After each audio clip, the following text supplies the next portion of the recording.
भय और आतंक का राज बना रखा था मोहम्मद अकबर जी ने कि जो जेल जाए वही अच्छा नेता बनेगा। ऐसी बिल्कुल कोई बात नहीं, मैं नहीं मानता हूं इसको, क्योंकि जनता को भी दबाया, व्यापारियों को दबाया जाता था, वहां पे राइस मिलर्स को दबाया जाता था, कर्मचारियों को दबाया जाता था। आप देख रहे हैं छत्तीसगढ़ तक, मैं हूं आपके साथ अजय सोनी। इस वक्त मेरे साथ है वो चर्चित चेहरा जिस पे के नाम पे सब जगह चर्चा हो रही है, विजय शर्मा, जिन्होंने मोहम्मद अकबर जो एक कद्दावर मंत्री को हराया है। सबसे पहले तो आपको जीत की बहुत बहुत बधाई विजय भाई साहब। बताइए कैसे ये पासा पलट गया अचानक से?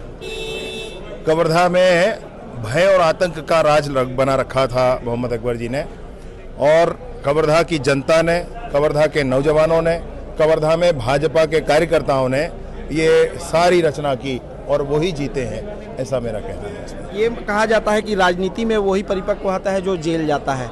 आप भी जेल गए, जेल से बाहर आए, क्या लगता है वो अनुभव कैसा रहा? बिल्कुल किसी से ये नहीं कहूंगा कि ये अच्छा है विषय, क्योंकि वहाँ बहुत पीड़ा होती है। आपने संघर्ष किया है, वो बहुत कष्ट का विषय होता है, और ऐसी कोई आवश्यकता नहीं होती है कि जो जेल जाए वही अच्छा नेता बनेगा। ऐसी बिल्कुल कोई बात नहीं, मैं नहीं मानता हूँ इसको। मोदी जी तो नहीं गए कभी, अभी है प्रदेश के प्रधानमंत्री। नहीं, इतिहास वही लिखे जो जेल गए। नहीं, मतलब ऐसा है, ऐसा सोचना मैंने यह प्रेरणा नौजवानों को देना नहीं है। लेकिन मैं कह रहा हूं कि आपने जनता के लिए लड़ी ना, वहां पे कानून व्यवस्था के लिए आपने आवाज उठाई, निश्चित तौर से आप लोगों के साथ खड़े हुए और उसका प्रतिफल भी मिला आपको। उसका प्रतिफल मतलब मेरा कहने का अर्थ है, जब वहां पे कवर्धा में कोई भी कानून व्यवस्था के लिए अपनी बात कहता था तो सिर्फ उसके खिलाफ FIR करके उनको बंद कर दिया जाता था। यही चल रहा था कवर्धा में। किस तरह का अन्याय हुआ? आपने पूरा पिक्चर देखा, बताइए, मतलब वो पिक्चर आपके दिमाग में किस तरह का अन्याय हुआ और आपने आवाज उठाई, और आज आपको अपना जनप्रतिनिधि चुना है जनता ने। जनता ने जनप्रतिनिधि चुना है सिर्फ इसलिए क्योंकि जनता को भी दबाया, व्यापारियों को दबाया जाता था,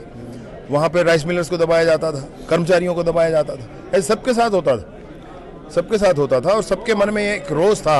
उस रोष का परिणाम है ये आज का। जब चुनाव चल रहा था तो सब जगह से एक ही चर्चा हो रही थी, कवर्धा का क्या होगा, कवर्धा का क्या होगा। उसका कारण था कि सबसे अधिक मतों से जीतने वाले विधायक थे वो, और फिर मंत्री भी थे।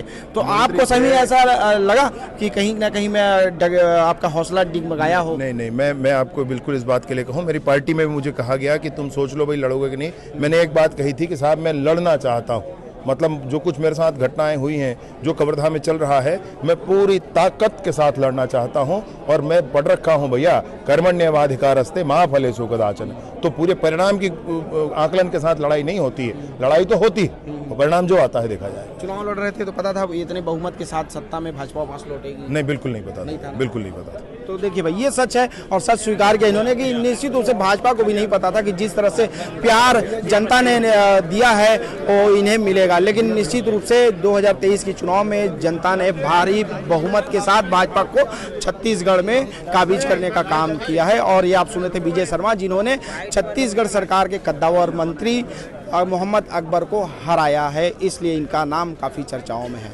सहयोगी साहिल के साथ अजय सोनी, रायपुर, छत्तीसगढ़ तक।